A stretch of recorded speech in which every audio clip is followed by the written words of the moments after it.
Die Frau schleppte den Kiefernstamm allein den Hang hinauf. Jakob Morgen beobachtete sie von seinem Pferd auf dem Kamm aus. Der späte Oktoberwind schnitt durch seinen Mantel. Der Stamm war voll lang, schwer genug, dass 2 Männer beim Ziehen geflucht hätten. Sie hatte das Seil über die Schulter gelegt, die Stiefel gruben sich in den steinigen Boden, ihr verblasstes Kattunkleid war bis zu den Knien Schlamm verschmiert. Die meisten Frauen hätten schon vor einer Stunde aufgegeben. Lenkte sein Pferd den Hang hinunter. Die halbfertige Hütte kam in Sicht. Die Wände kaum brusthoch. Kein Dach, ringsum verstreute Werkzeuge und zugeschnittenes Holz. Nebenan hing ein Canvaszelt schlaff. Rauch stieg aus einer kleinen Feuerstelle auf. Sie hörte ihn kommen, richtete sich auf, atmete schwer, rannte nicht weg, rief nicht um Hilfe, stand einfach da, das Kinn erhoben und sah ihm entgegen.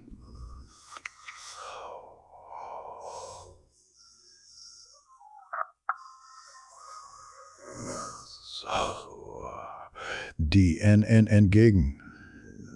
Guten Nachmittag, sagte Jakob und stieg ab. Das ist eine Menge Hütte für eine Person. Ich brauche keine Wohltätigkeit von Fremden. Ihre Stimme war ruhig, aber ihre Hände blieben am Seil, als könnte sie es als Waffe brauchen. Musterte die Wände. Das Dach hält ohne richtige Verstrebung nicht. Ein Sturm kommt in 2 Wochen, vielleicht früher. Ich schaffe das schon.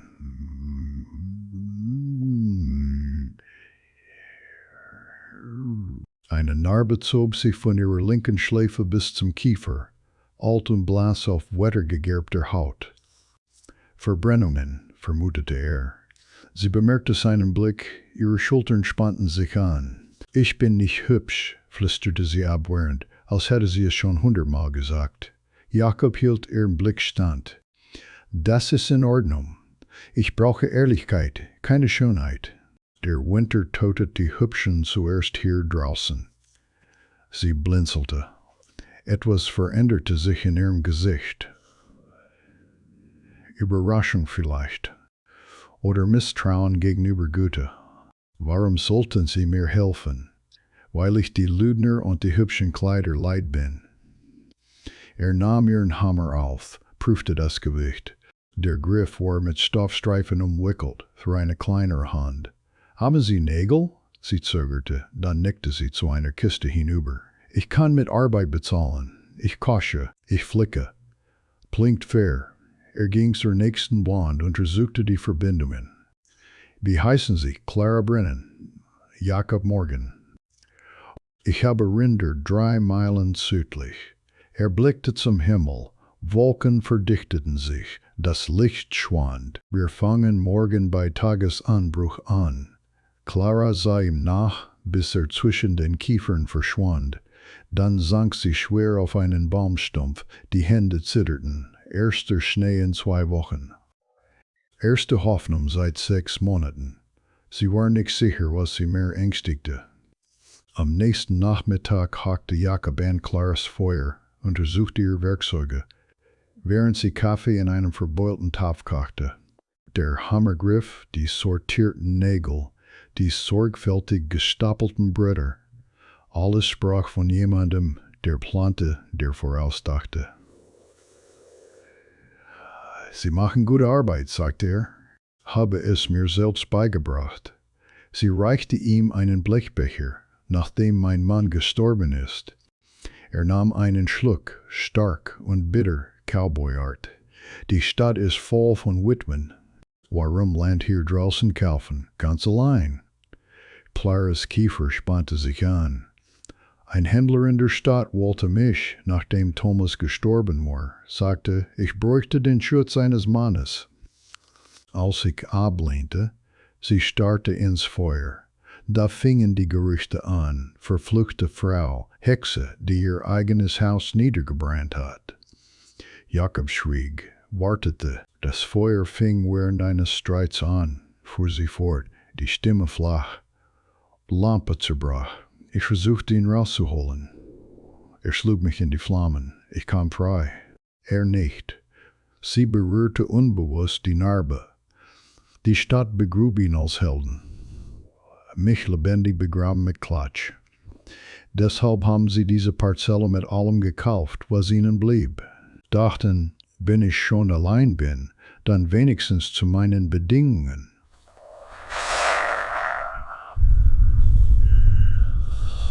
Sie sah ihn direkt an. Und sie, so eine Ranch. Sie sollten eine Frau haben, Söhne. Jakob stellte den Becher ab, hatte eine Frau. Sarah, wunderschön. Alle liebten sie. Sie wollte Stadelbeben, Partys, Tänze, Bewunderung. Die Ranch Warrior zu einsam. Hielt inne. Sie starb vor 2 Jahren, bei der Geburt. Das Kind hat es auch nicht geschafft. Das tut mir leid.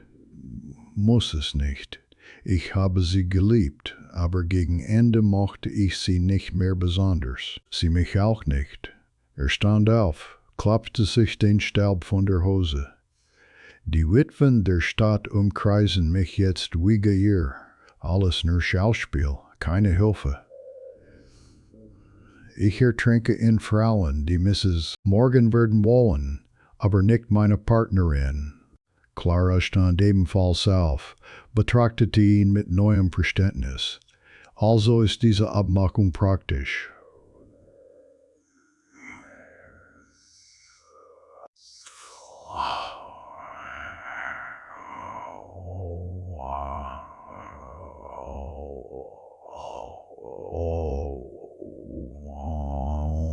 Praktisch. Ich brauche Essen und Flickarbeit. Niemand muss es komplizierter machen. Einverstanden.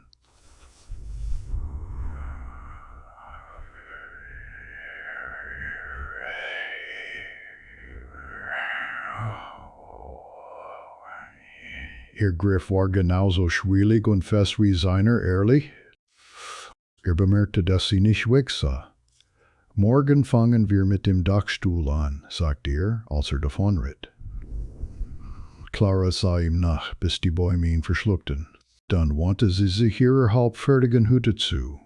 Etwas Ungewohntes regte sich in ihrer Brust. Hoffnung war gefährlich. Aber vielleicht diesmal. Vielleicht war sie das Risiko wert. Eine Woche später fiel der erste Schnee. Clara maß ein Brett ab, während Jakob sägte, ihr Atem gefror in der kalten Novemberluft. Die Wände der Hütte waren nun fertig, der Dachstuhl halb aufgestellt. Sie arbeiteten in effizienter Stille. Ein Rhythmus entstand durch Tage gemeinsamer Arbeit. »Halt das fest«, sagte Jakob und hob einen Balken. Sie stützte ihn, während er Nägel einschlug. Schnee staubte auf ihre Schultern, schmolz in ihren Hälsen. »Thomas hat getrunken«, sagte Clara plötzlich. »Angefangen, nachdem wir unser erstes Baby verloren haben. Wurde gemein, wenn er trank.«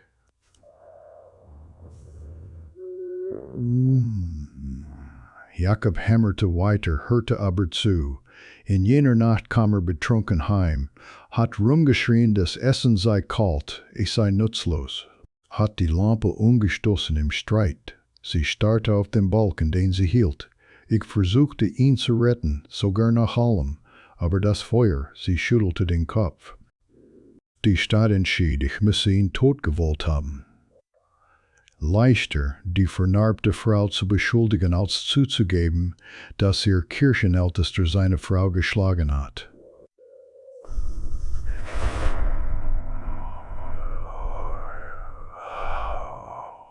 Jacob legte den Hammer ab. Meine Frau wollte alles, was ich ihr nicht geben konnte. Ansehen, Aufregung. Ich wusste, sie war unglücklich, aber ich hoffte immer, die Ranch würde reichen.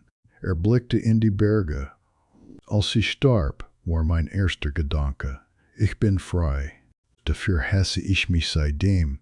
Vielleicht schickt Gott uns, was wir nicht halten können, damit wir lernen, was wir wirklich brauchen, sagte Clara leise. Vielleicht. Jakob nahm den Hammer wieder auf. Oder vielleicht ist Gott einfach stiller, als die Prediger behaupten. Der Schnee wurde plötzlich dichter, dicke Flocken. Der Wind nahm zu. Jakob kniff die Augen zusammen. Wir müssen aufhören. Das wird ein Blizzard. Du solltest gehen, bevor es schlimmer wird. Ich bleibe heute Nacht. Claras Gesicht wurde ausdruckslos. Es gibt nur eine Decke.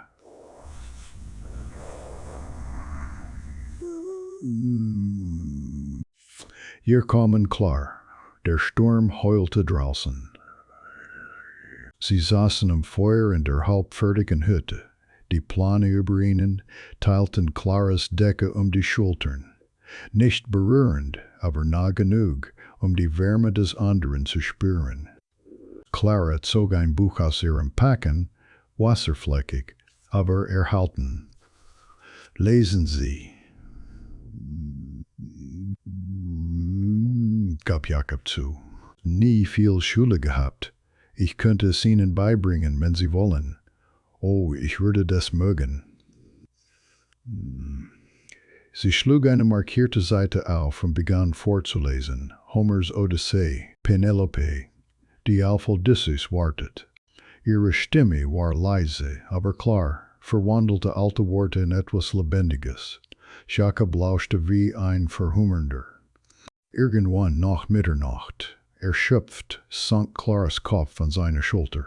Erstarrte, wagte nicht, sie zu wecken, wagte nicht, sich zu bewegen. Bei Tagesanbruch regte sie sich, merkte, wo sie war. Ihre Blicke trafen sich. Keiner sprach, keiner schob sich zurück. Dann sah Jakob durch den Türrahmen, noch keine Tür, und sein Gesicht verhärtete sich. Was ist? Fragte Clara. Pferdespuren im Schnee. Frisch. Jemand hat die Hütte umkreist während des Sturms. Sie standen zusammen in der Türöffnung. In der Ferne näherten sich Reiter. 3 Männer, angeführt von Prediger Whitmore. Jakob trat neben Clara, nah genug, dass seine Nähe eine Aussage war. Die Stadt kam zu Besuch. 2 Wochen später war die Hütte fast fertig. Tür hing, Fenster abgedichtet, Schornstein zog richtig. Clara verputzte die Ritzen zwischen den Stämmen, während Jakob draußen die Läden einpasste. Sie hörte ihn summen, die erste Musik an diesem stillen Ort. Sie hatten einen Rhythmus gefunden. Sie ahnte seine Bedürfnisse voraus. Erkannte ihre Erschöpfung ohne zu fragen. Die Gespräche wurden tiefer als bloßes Überleben. Sie haben vom Lesen gesprochen, sagte Jakob in der Mittagspause. Was haben Sie noch? Clara holte 3 weitere Bücher aus ihrer Truhe. Shakespeare, Whitman, eine abgenutzte Bibel. Die haben das Feuer überlebt, alles andere verbrannte. Lesen Sie mir heute Abend wieder vor, wenn Sie mir bei den Viehabrechnungen helfen. Ich bin gut mit Zahlen. Am Nachmittag kam ein Bote mit Vorräten aus der Stadt. Der Junge wich Claras Blick aus, ließ die Kisten fallen und ging. An einem Mailsack steckte ein Zettel. Jakob öffnete ihn. Sein Gesicht verdunkelte sich. Das Angebot steht: ehrliche Arbeit für eine ehrliche Frau. Beenden Sie die Abmachung. Pritchard ist der Händler, sagte Clara leise, der mich wollte. Jakob zerknüllte den Zettel. Ich schreibe in die Stadt. Nein. Clara hielt seinen Arm fest. Lass sie reden. Diese Wände kümmern sich nicht um Klatsch. Am Abend las sie die Odyssee beim Feuerlicht vor, gab Penelopes Freiern übertriebene, pompöse Stimmen, die Jakob tief und echt lachen ließen. Überrascht von seinem eigenen Lachen hielt Clara mitten im Satz inne. Was ist? Ich habe in diesem Haus seit meiner Ankunft kein Lachen mehr gehört.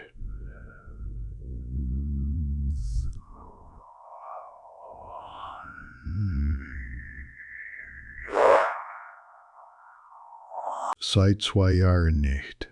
Sie sahen sich über das Feuer hinweg an. Etwas Ungesagtes ging zwischen ihnen hin und her. Dann lächelte Clara klein echt und las weiter.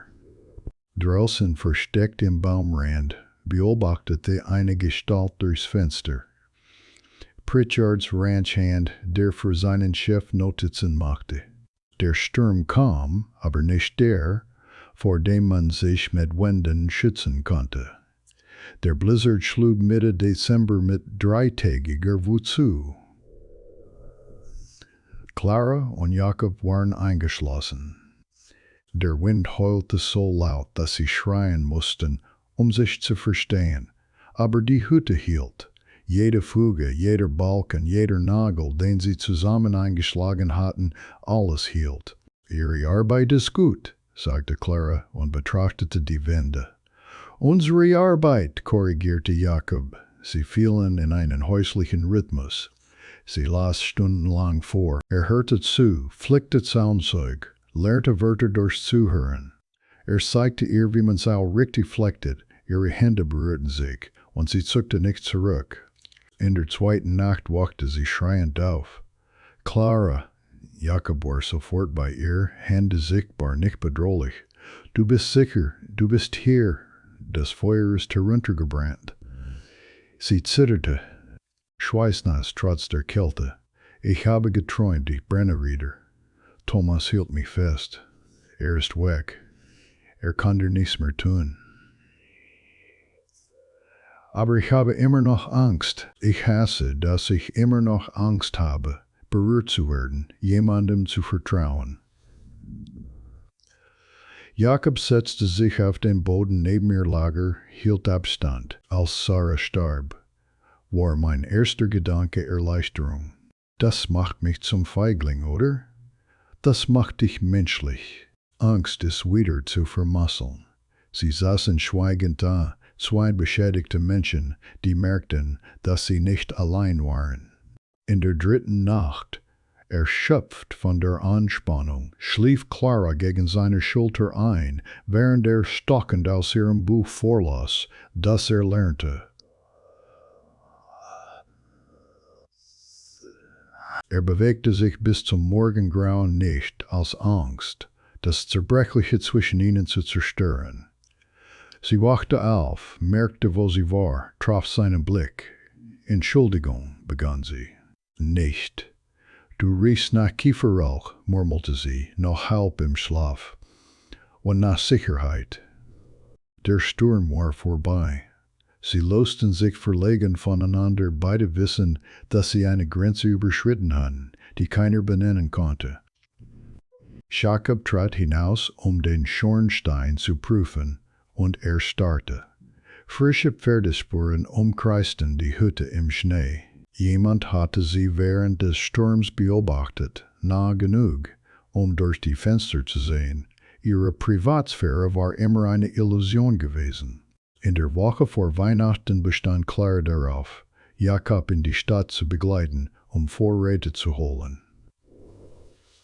Ich habe es satt, mich zu verstecken, sagte sie. Die Stadt ist nicht nett zu dir. Dann sollen sie es mir ins Gesicht sagen. Elkridge lag 20 Meilen südlich. Eine Ansammlung hölzerner Gebäude Kirche und Gemischtwarenladen. Sie kamen Sonntagmorgen an, gerade als der Gottesdienst endete. Clara ging neben Jakob die Main Street entlang, Kinn hoch, die Narbe sichtbar im kalten Sonnenlicht. Gespräche verstummten. Frauen zogen Kinder weg. Männer starrten mit Verachtung oder unerwünschtem Interesse. Prediger Whitmore versperrte die Treppe zum Laden, flankiert von Amos Pritchard und 3 Kirchenältesten. Bruder Morgan, rief der Prediger laut. Diese Frau ist bekannt für Sünde. Sie entehren sich und sie mit dieser Abmachung. Menschen versammelten sich, bildeten eine Menge. Pritchard trat vor, öliges Lächeln im Gesicht. Clara, mein Angebot steht. Ehrliche Arbeit in meinem Gasthaus. Retten Sie beide Ihren Ruf. Beenden Sie das. Die Falle schnappte zu. Öffentliche Anklage. Sozialer Druck. Das Gewicht des Urteils. Jakob spürte Panik aufsteigen, den alten Instinkt, Skandal zu vermeiden, seinen Namen zu schützen. Sarah hatte so viel Wert auf Äußerlichkeiten gelegt. Hatte Jahre damit verbracht, diese Lüge zu stützen. Es ist nur Arbeit, hörte er sich sagen. Die Hütte ist fast fertig. Die Worte hingen in der eisigen Luft. Clara erstarrte neben ihm, nur Arbeit. Hatte alles reduziert, die gemeinsamen Nächte, das Lachen, das Vertrauen, das sie aufgebaut hatten, auf bloße Arbeit. Wieder machte er sie zu nichts. Sehen Sie, sagte Pritchard triumphierend, selbst er weiß, dass sie es nicht wert sind, verteidigt zu werden. Clara drehte sich und ging zum Wagen ohne ein Wort. Die stille Rückfahrt dauerte ewig. Bei ihrer Hütte stieg sie ab, sprach, ohne ihn anzusehen. Kommen Sie nicht wieder, die Hütte ist fertig. Unser Vertrag ist erfüllt. Sie schloss die Tür, die er eingehängt hatte, vor seinem Gesicht. Jakob saß im Wagen, Schnee begann wieder zu fallen und verstand genau, was er getan hatte. Hatte Ruf über Wahrheit gewählt, genau wie früher, und diesmal hatte er etwas Echtes zerstört. Weihnachtswoche kam kalt und klar. Jakob saß allein in seinem Ranchhaus, Whiskyflasche auf dem Tisch, starrte durch die frostverglasten Fenster auf das Grab seiner Frau am Hang. Das Haus war warm, gut gebaut, leer wie eine Kirche. Am Montag hatte er es wieder getan. Äußerlichkeiten über Ehrlichkeit gewählt, Feigheit über Mut. Clara hatte ihm Wahrheit angeboten, rau, vernarbt. Echte Wahrheit. Und hatte sie nur Arbeit genannt, um vor Leuten das Gesicht zu wahren, deren Meinung nichts bedeutete. Die Flasche blieb unberührt, trinken würde das nicht richten. 3 Meilen entfernt arbeitete Clara allein im Lampenlicht, erledigte letzte Details, Scheunentor, Gartenzaun, kleine Reparaturen. Ihre Hände bewegten sich automatisch, ihr Kopf war taub. Sie hätte wissen müssen, dass Hoffnung trübt. Männer enttäuschen immer, sogar die Guten, besonders die Guten, weil ihre Verrate schlimmer schmerzen. Am Weihnachtsmorgen fand sie etwas vor ihrer Tür. Wilde Blumen gefroren in Eis wie erhaltene Erinnerungen. Keine Nachricht, nur Blumen. Sie trug sie hinein und weinte. Am Nachmittag ritt der alte Samuel Reed zu Jakobs Ranch. Samuel war 70, wettergegerbt wie altes Satelliter. Der Mann, der Jakob alles über Viehzucht beigebracht hatte.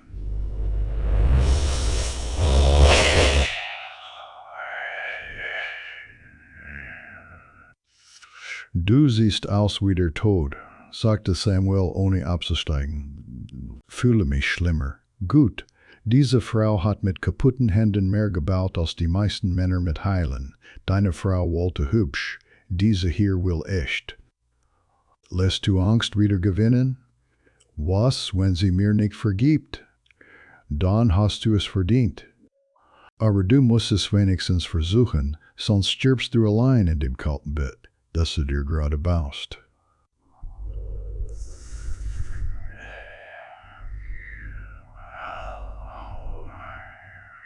Samuel ritt davon und ließ Jakob in seinem leeren Hof stehen. Blickte auf Sarahs Grab am Hang. Es tut mir leid, sagte leise, dass ich nicht sein konnte, was du brauchtest, dass ich dich nicht so lieben konnte, wie du es wolltest.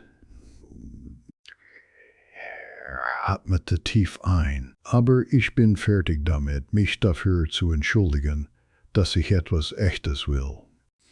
Sattelte sein Pferd und ritt in die Stadt. Sonntagmorgen stand Jakob morgen vor der vollen Kirche, Hut in der Hand. Ich bin hier, um zu beichten, sagte er, und um einiges richtig zu stellen über Clara Brennan. Clara stand auf dem Dach, als sie Hufschläge hörte. Sie hatte gerade die letzten Schindeln festgenagelt, entschlossen, alles allein zu Ende zu bringen. Als Jakob unten auftauchte, hörte sie nicht auf zu arbeiten, grüßte nicht einmal.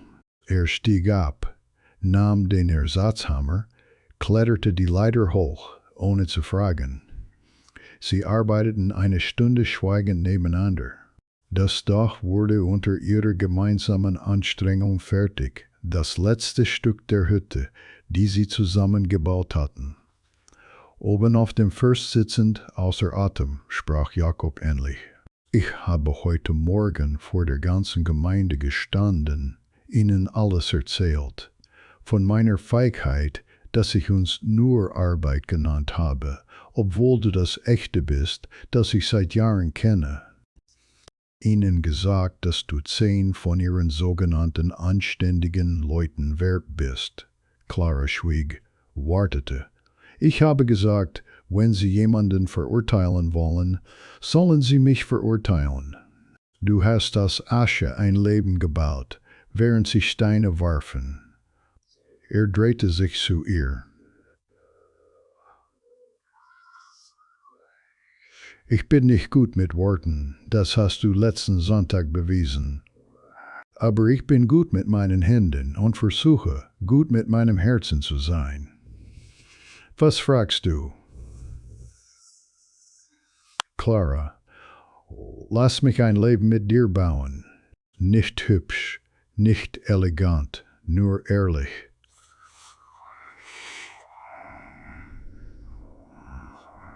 Sie betrachtete ihn. Grau gestreiftes Haar, bitter gegerbtes Gesicht, ehrliche Augen, die sie endlich klar sahen. Ich brauche keinen Retter, sagte sie langsam. Hab ich nie.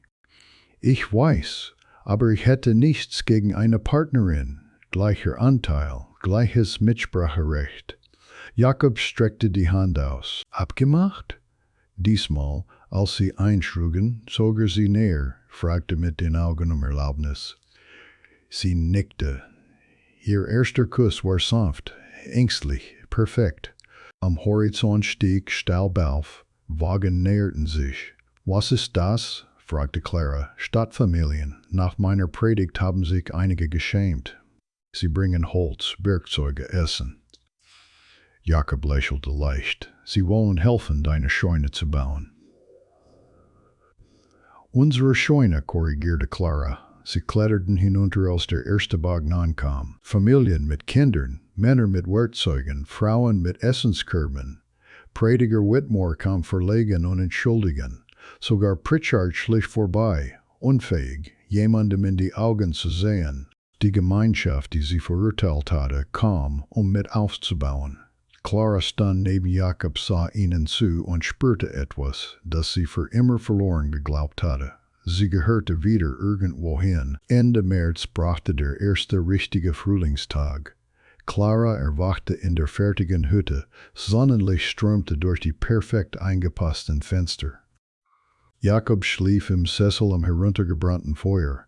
Ritt die meisten Nächte nach Hause, war anständig, respektierte ihre Notwendigkeit für Zeit und Raum.